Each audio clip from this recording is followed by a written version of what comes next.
立正，敬礼，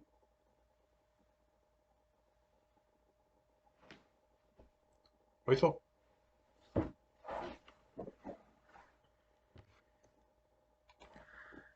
Ladies and gentlemen, this is MechaWarrior Warlord, 钢弹军阀. This is part 2 on the drivers for the male social sexual hierarchy, how SSH comes about. Together with part 1, see here, this is our second video on the second and third video on SSH. See link to our the first video, introduction to male SSH here.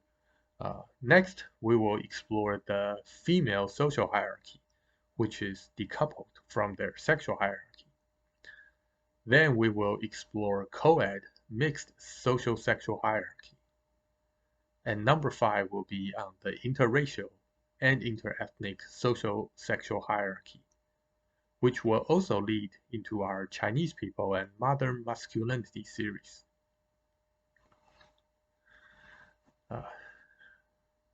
So charisma is the biggest factor when people think about alpha-dom. But quote-unquote charisma is a poorly defined term, lumping together beauty, height, voice, empathy, social skills, muscle mass and coordination, and that indefinable magnetism. And some of these are learnable skills, and that is what the pickup artists teach. As Hartiste says, game is applied charisma. So height is a very big factor in male SSH. Sociology research found that our height in junior high is a big factor in male social ranking. Not our adult height or childhood height, but junior high. This emphasizes how formative the junior high period is in the male SSH. Of course, height is somewhat correlated with muscle mass, but muscle mass by itself is less of a predictive factor for social ranking. We have seen plenty of strong men who willingly play the deputy, always looking for an alpha to lead them. And muscle coordination is another factor that plays into the whole physicality factor of social charisma. Skill competence is very important in male SSH. Bravos and deltas, they value competence amongst themselves. Alphas, in general, they're competent enough. And competence plus muscle mass can and often does overwhelm height in social ranking. And competence, of course, is correlated with IQ.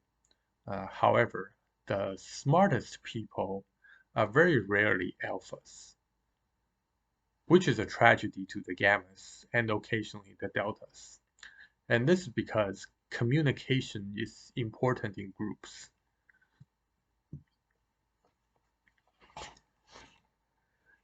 Alphas rank themselves in part in how they communicate their command to their teams.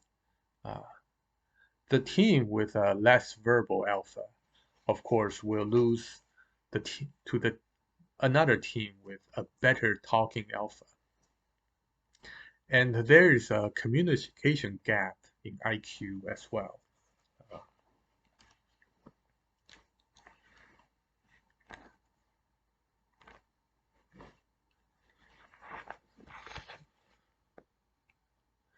So stupider people will have more difficulty understanding smarter people. And the lower the average IQ of the team, the more difficult it is for a smarter person to communicate to the team. And the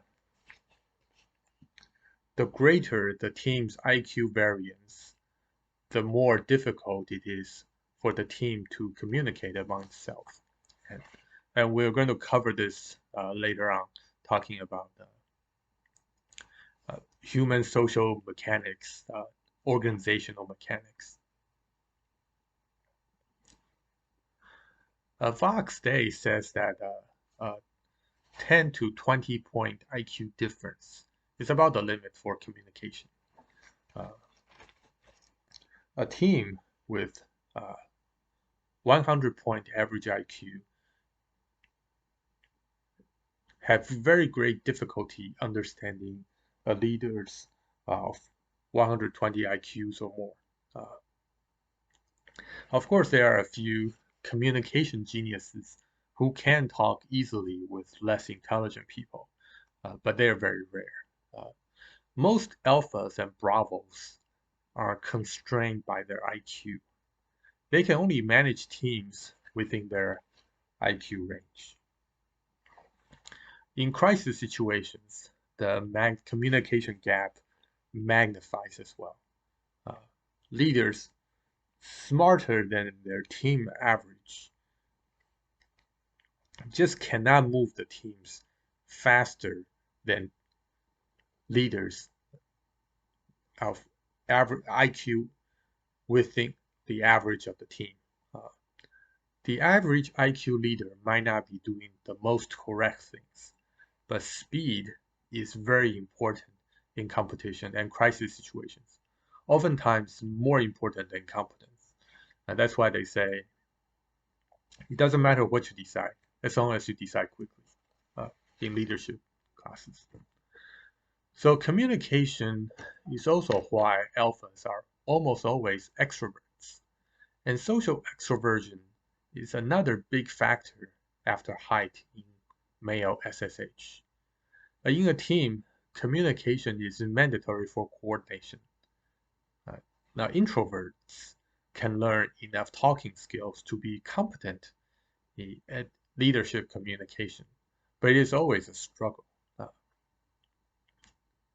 Now, empathic introverts, if they invest the effort on communication, can be better leaders than the extrovert alphas. The natural alphas, they depend too much on their inborn empathic talents, neglecting to develop the empathic skills, their communication skills in general. Whereas the less empathic natural alphas, of course, they think that they are great empathic communicators when they are horrible at reading the room. Joe Biden, for example, is a prime example of a non-empathic lesser alpha who thinks he's a great communicator when he's been riding on his charisma and not his communication skill the whole time. So easy to see. So the empathic introverts, they're the rare introvert alphas when they have other qualities and when they work at it. And because they had to work on their acquired extroversion, the introvert alpha tend to rank higher than the less empathic extrovert alphas. And incidentally, tall introverts can be good bravos. Their alphas perform the empathy and communication for them, and then the introverts perform the quality control function, checking up on people. And this is why we sometimes see a short extrovert alpha with a tall introvert bravo lieutenant. And it's a partnership that lasts, almost like a marriage. That alpha is more faithful to his introvert tall lieutenant than his own wives and mistresses. And it works in the other direction too. The empathic introvert alpha depends on his extrovert bravo lieutenants to help him augment the communication function for the organization. A voice is an underappreciated SSH quality. The lower the voice pitch to a lower limit, the higher the SSH rank. Too low, of course, you get to the human hearing range limit, and that limits voice distance as well. The ability to project voice over a distance is a critically important skill for an alpha. It helps him dominate conversations against rival alphas and to command more troops in a larger area. Among alphas, voice projection directly translate into how big their teams can be. With loud speakers, voice projection these days is less critical than it used to be. But projection works at the one-on-one distance as well. Low pitch plus projection means the alpha can use his voice to vibrate the other person, achieving physical effects from the conversation. And voice projection is a combination of both the timbre harmonics and the diaphragm control. And that factors into voice pitch as well in terms of how low your pitch can be and still be able to communicate, or how big the group can be. And this voice factor is why women in management positions and in co-ed meetings tend to lower their voice pitch. They discover over time that lowering their pitch improves their performance and responses from the people. And confidence is that last definable factor in charisma. Confidence, the attitude, is both inborn and acquired. It is perhaps the most easily acquired SSH trait, which is why pickup artists emphasize confidence first in their classes. And alphas, they're all confident to the point of bravado, swagger a lot. And looking at all of these SH qualities, height, muscles, IQ, extroversion, and voice, we see that testosterone correlates with many of them. And in general, testosterone is highly correlated with SSH rankings. However, testosterone negatively correlates with communication, paradoxically. A high testosterone gives high extroversion, but also taciturnity. The laconic man who doesn't talk to his wife is a time-worn, well-known stereotype for a reason. Low pitch from testosterone also negatively affects talking speed. It is perhaps a natural SSH ceiling on testosterone level. And then lastly, minor social skills. Taking showers and brushing teeth every day is the minimum qualification in organized society. Washing your clothes, and omegas. You have to shower every day, at a minimum, if you want people to stop picking on you. And some of you gammas, you need to shower too. And this concludes our video on the factors that comes into male social sexual hierarchy. If you like this video, click on the like button and subscribe to both this channel and on Patreon. And see you next time.